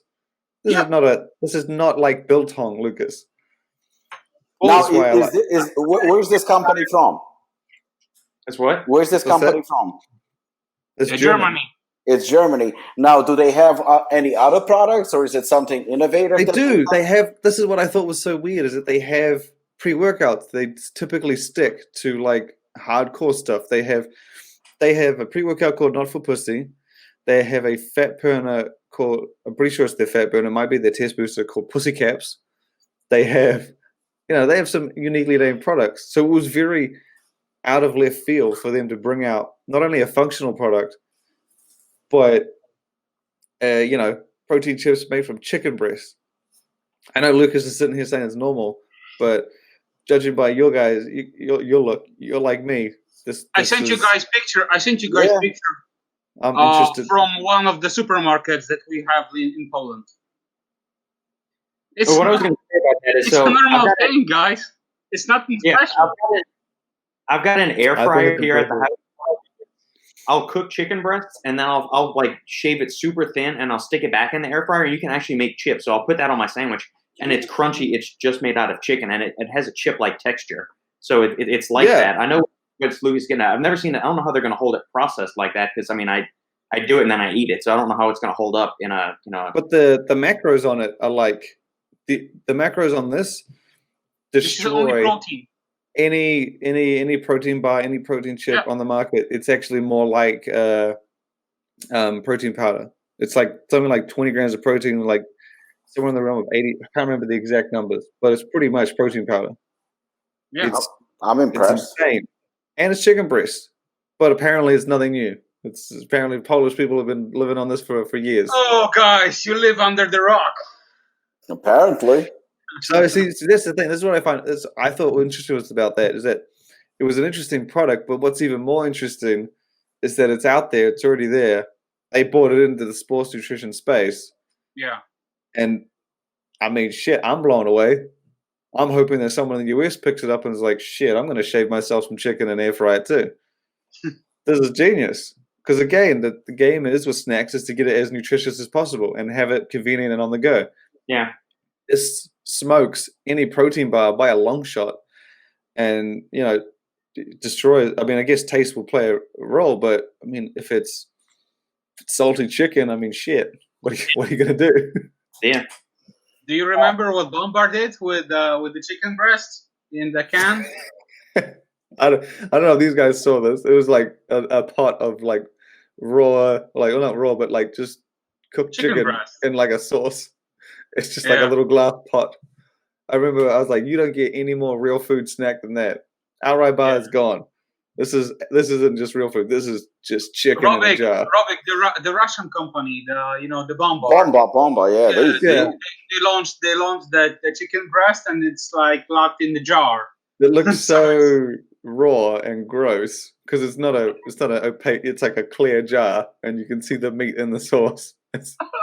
I mean, you don't get. I said this when we posted about it. I was like, you can't get any more real food than that. Nothing, no peanut butter and honey in this. This is just chicken breast and sauce. This is great. In a little jar. And they market it like it's like a protein bar. Like they have the models with like the chicken breast and like eating out of with their fork. It's just so weird for me. But at the same time, I mean, like, hey, you don't get any leaner than that. Chicken breast and sauce? Damn it. Of course. And of course, the sauce is low calorie. Yep. And they have a raw version where it's no sauce. It's just water and salt. See, one last. I'm going to give you a rapid fire, Shane. So we talked about the Sneak Energy Gaming supplement. We've talked about G Fuel before on the podcast. My question for you is: the RedCon1 also just released a gaming supplement riffing on the WarGames theme. What did you think of that and of the formula? I actually didn't mind the gaming formula. I actually thought it was pretty good. Don't touch anything. I actually quite like the formula. I mean, it's pretty straightforward. They don't hide anything. It's fully transparent as well. Most gaming formulas are blends. But yeah, it's pretty solid in terms of, because gaming supplements are kind of like energy drinks. They don't need to be super, intense. They don't need to be like loaded to get the job done. I still like G Fuel. And that is one of the simpler formulas out there. What's your favorite flavor of G Fuel? Have you tried the coffee flavor one or the moon pie one? I have it, but I haven't tried it. Okay. Dude, stop trying to touch everything. I've never been disappointed with any of their flavors. They're all pretty solid. Okay. But again, the WarGames formula, I like how they pretty much they've kept it's not too complex, it's not too advanced. Mm-hmm. So I think it's an ideal blend of RedCon1 in the gaming category. Because again, Sneak as well. Sneak is a pretty basic, not basic, but it's like G Fuel. It's pretty straightforward, but it's got enough in there to get the job done. Okay. You can sit on the ground now. There you go. They don't hide anything. But I think it's a perfect blend, the RedCon1 and the gaming category. They've brought basically that advanced approach to it, put a variety of ingredients, hasn't just got taurine, caffeine, and acetyl. It's a nice blend. Nothing too over the top. Nothing no huge dosages. I like it, but I've mentioned this to a lot of people is that you don't want to go too complex in the gaming category. Yeah. Purely because it's kind of like energy drink. We mentioned this before. When you take a pre-workout, you go to the gym and you'll notice every little detail. You'll notice when you're more focused. You'll notice when you're more pumped. You'll notice when you're going longer. When you take an energy drink for just general day-to-day things, you're probably not going to be paying attention to that extra focus, that extra energy. Like you just want to be uplifted. And gaming is very similar. You're gaming, shooting people, you're driving cars, you're blowing shit up, it's a full on. So you're not going to notice all those little things that you would with a pre-workout. You just want that uplift. If your reaction and your attention and your focus is better, then it'll help. And so I think that's why G Fuel's done so well. It's the formula does what it needs to do to get you going, to get you moving, to get you working. And I like how RedCon1 did that. They kept it fully transparent. They added a few interesting ingredients. No huge dosages, if I recall correctly. It's not like I think it's like a 4.7 gram serving, if I remember off the top of my head. For G? No, for WarGames. WarGames, I got to pull up. It is 4.7 grams. Yeah, look at the great memory. I think they did a good blend on that one. And I think it'll be good. And it's all going to come down to price and taste after that. So long as it looks like it'll work just as well, if not, but it looks like it'll work better than G Fuel. But again, I like G Fuel as much as you can knock the formula. If I take it and go do day-to-day things, or I take it in game, gets the job done. So I can understand why they have like a bajillion followers and they're as giant as they are.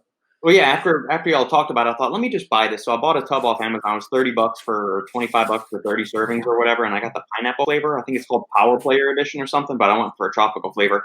It tastes really good. Even if I put it in like a shaker of like 16 to 20 ounces of water, just a little 70-gram scoop, the flavor's really good. And like you said, but if you look at the formula, it's a giant top line and nothing special, but it works. It's solid. It's 140 to 150 milligrams of caffeine, depending on what flavor you get.